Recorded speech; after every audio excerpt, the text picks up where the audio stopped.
I'm putting a back joint strip on this bird's eye maple back, and it occurred to me that maybe some folks that are fairly new to guitar making could use a little bit of demonstration, a little bit of tutorial on back joint strips. Uh, it's not a coincidence that we make those back joint strips more often than not out of leftovers from the top that we're using in the guitar. Now, that doesn't mean that the back joint strip's got to be the same species as the top in any given guitar. Far from that would be far from the truth. It just seems to work out that it matches up that way sometimes.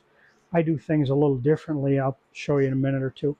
At any rate, after you've cut out a top, of course, you've got this thin piece of spruce, and the grain direction is running the short way across the piece, which makes it perfect, because if you take this edge, either edge, and straighten it up on a jointer, hand plane, sanding board, whatever you got, you can then rip strips out of that and make those reinforcement strips. Mine are 5/8 of an inch wide. For me, that's a standard. I suppose they could be wider, they could be maybe a little narrower. That would be up to you. 5/8 of an inch makes sense for me because that coincides quite often with the width of any inlay that I might put in the back of the guitar, or any laminates that might be in that joint. You want to make sure you have a joint strip that's wide enough to cover a little bit of each side of that. So 5/8 for me seems to work out real well. Now, it doesn't have to be spruce. You may have other material. Here's, just as an example, here's Western red cedar. Here's some in Douglas fir. This is ancient cypress. This is all brown because it was underground for about 80 or 90 years. This is a piece of Alaskan yellow cedar, which I believe is actually a cypress, and even a piece of quartersawn white pine. So you have a choice in materials, and sometimes I'll use different ones because I get a colorful effect inside the instrument, or maybe it will impart a little bit of a pleasant odor in the case of this Alaskan yellow cedar. So you can change this any way you want, but I would not use a deciduous timber, a hardwood, because of its density and the difficulty in dealing with it. It's just going to be harder to refine it. Well, I get my strips made up, of course, and I get them on there. I go over to the go bar deck and clamp them down. I don't think you need to see a tutorial on clamping down a strip on a go bar deck. That's pretty easy enough. But after I get it done, I like to create an arch on the top of mine, which you seem to see quite often. I've seen some builders do just a facet on each side, which also looks really nice. You could, I guess, leave it just its original rectangular section, but I don't care to do that. I think it looks a little bit coarse when you do, a little bit unfinished. So I start to round this down, and to do that, I start with these hand planes. Now, I've already refined part of this, or I've begun the process, but let's back up a little bit. I like to hand plane to get an arch shape started in this. You may or may not have planes appropriate to that, but I thought I'd show you a couple of gadgets I've got. This is a dirt cheap Stanley finger plane. I'm not sure these are even available anymore. They're not all that great, but because the sides are so narrow, you can get down on the edge of this thing and kind of clean that up, and you can start planing an arch into that. It works pretty well, surprisingly well. And I keep it adjusted for a pretty fine cut. I don't want to get too aggressive because you're planing cross grain, so that can make some trouble for you. Another plane that I use sometimes, but this, you can see the distance from the cutting edge to the edge of the plane sole is quite a lot, so it won't get down into this edge as nicely, but this is a little easier with this portion of the plane to hold on to. So this can be to your advantage as well. But I begin that process to arch those down. And that's pretty coarse. And that surface doesn't feel very good either. So further work needs to be done. Well, you could take any block, I suppose you want to, and, you know, let me just turn around here and grab a sanding block at random. You know, you could put a piece of abrasive on there, and, you know, you can do that if you want. But several years ago, I came up with this. This is just a block of hardwood. This happens to be beech, but it doesn't matter at all what you use. And I've made a concavity in it. And I believe the way I did this was I got this thing glued up, I struck a center line on it, and I literally took a gouge and went down through there a few times to start that hollow. And then by wrapping sandpaper around a piece of pipe, I kept refining that and refining it until I had the concavity that I wanted. That's all it took. And this just makes a real handy way of doing this. Now I can wrap my paper on there, and I can just grind that off. Now, of course, I'm starting with an 80 grit abrasive. And this is nice because you can see the flats. They show up differently color-wise, so you can see where you need to work on it more or less.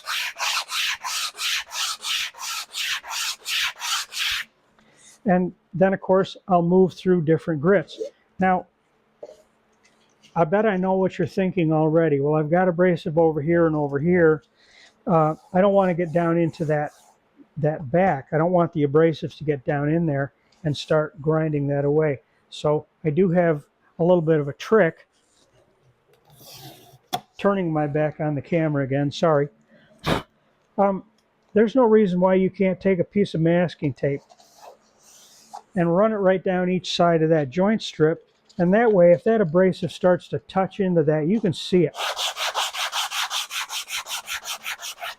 And something else that you could do that I didn't, show you this very closely, you could take this little edge right here and hand plane that off so that it rakes up toward this the top of the block. That way the sandpaper would fold up around it and tend to come away from the back. That's an improvement that I probably should make on this right now. But anyway, there you go. And I'm going to run through the grits with this. I started with 80, as I mentioned, and I'm going to go to 150 and then probably finish off with 220. But you could polish that up to any degree you want to. Now I've got this all refined down where I want it, nicely arched and all. The next thing that I'm going to do with this is I'm going to start preparing to get my braces down, but I'm not going to cut this in completely. And I'll show you why in a couple of minutes.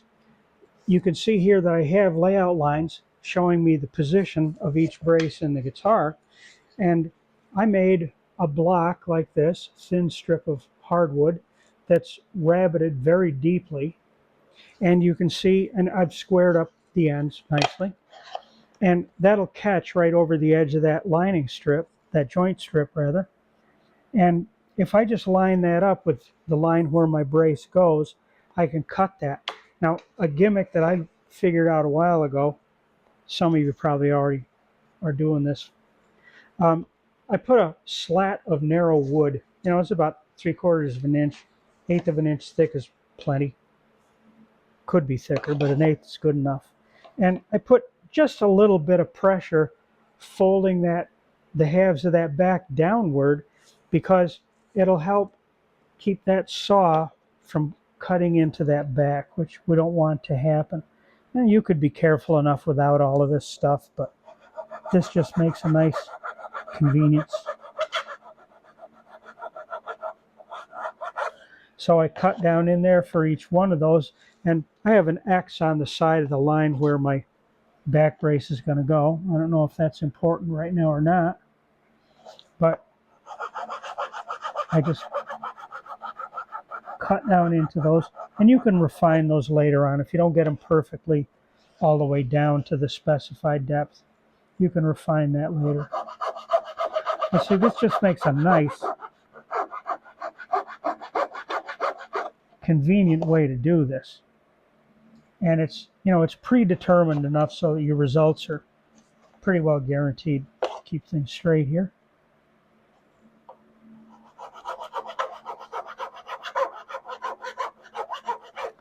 All right, there we've got it. So the strip goes away. Now I did that, and now I can take my back braces and I can gauge putting one right up to that cut edge. And I'm going to bring that guide up against it. And excuse me, need my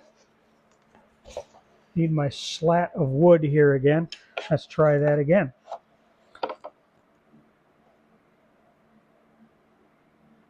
I want that brace to just into that line so that I don't quite see that cut. And I put my guide against there.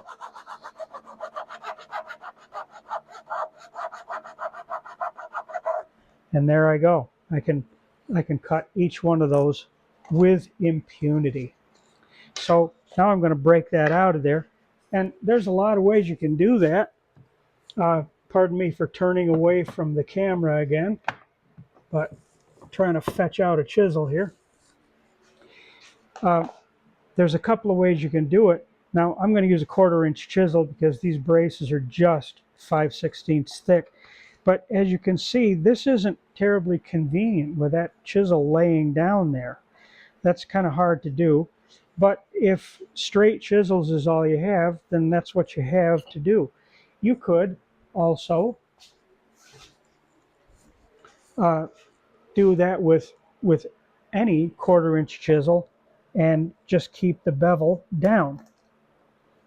You know, that's a handy, easy way to do it too. I happen to be lucky. I've got these nice crank neck chisels here. I bought these long before I made guitars. And I can go through there and clean that out. Now, I don't have my back clamp down, which is kind of stupid. I should stop, take the time to clamp that down so that I'm not trying to hold my work and work on it at the same time. That's also a good way to get hurt. It's a good way to slice yourself up. You know, you get in a hurry or you think you're going to be smart. At any rate, now I got my hands behind the chisel, so I'm still being stupid, but I'm not being stupid and crazy, right? All right, so there's the way that goes. You do that a bunch of times, and you should be able to set those braces right down in there. Works really nice. And if it's too thin, that is, if your cut is too narrow, just take a wider chisel and slice a section of that off. You're good to go. If they come up a little bit loose, you're not practiced at this, not to worry. Nobody's going to send the guitar making police after you. So there's one more trick that I'm going to do to this that I'm going to show you before we conclude. This is something special that I do. It's certainly not necessary. You might want to do this, you might not, or you might have a better way. I made up this little block here with a cut in it that's just 1/4 inch wide, and underneath it's grooved so that it fits over my 5/8 strip. I suppose that's another reason I have these a standard 5/8 wide. And I'll position that below the sound hole down in this region and above a brace. And I'm going to tape it into position. And you see I'm taping end to end. And the reason is that'll actually hold that still better than it would if I try and tape across it. And now what I'm going to do is I'm going to take these nice little letter stamps, which are ancient, and I'm going to set 2 of those down in there. Tap gently. I pull those out, and then the next 3 I'm going to gauge a distance.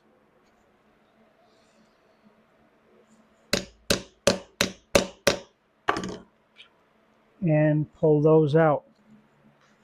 When I get all done with this process, I remove that block, and then I pencil with a 1/2 millimeter lead. I pencil that lettering in, and I now have a date of sorts and my name in the guitar. It's just something I like to do. You could hand letter that on there, I suppose, if you're good enough. I am not good enough to do that sort of hand lettering, so I don't do it. Anyway, now, once I finish cutting these out, I'm going to be ready to put my back braces down. When I glue my braces down, I put a block on the go bar deck here and another one here. Those are on opposite sides of the brace. It just gives me a way to help control the movement that you sometimes get when you glue these down. I hate when that happens. And so this is just a way to control that. Spreading a little glue here. Not too much, because too much glue is what makes them want to move around on you.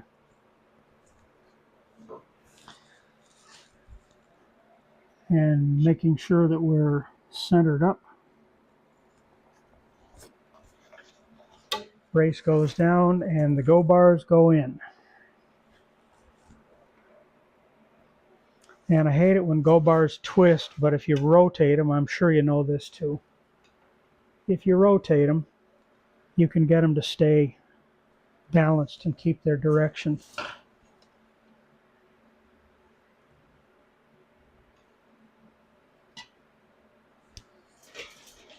Probably over demonstrating here. Y'all probably know this stuff already.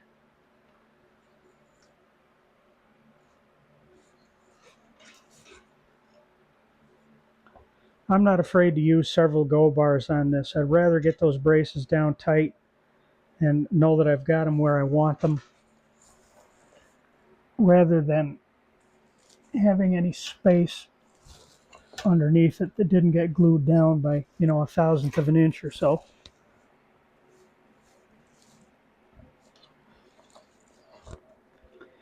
And I'm not sponsored by these people, but these go bars that I'm using, if you go to the Champlain Capital Guitar Makers Supply Store, you can buy these fiberglass go bars for, last I knew, $3 a piece or more.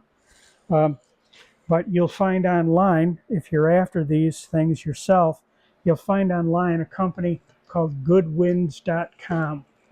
And they sell all sorts of supplies for making sales and related equipment. And you can buy this stuff. You can buy a 6-foot length of this and cut your own go bars out of it, cheaper than you can buy even one of these. And you can even buy bags of these plastic tips by the 100, and it's cheap and easy. It's what you might call pragmatic. So after my glue is leathered up a little bit, I go through with a sharp stick and push that stuff out of there. Another trick, this was a subscriber told me about this one, just a drinking straw that you can poke in there and it'll pick that glue up pretty well. And there you have it. There's about everything I know about making back joint strips and putting down bracing on a back. Thanks for watching this. Hope to see you again sometime. Kevin Ledoux, the Pragmatic Luthier. I'll see you again when the content is right.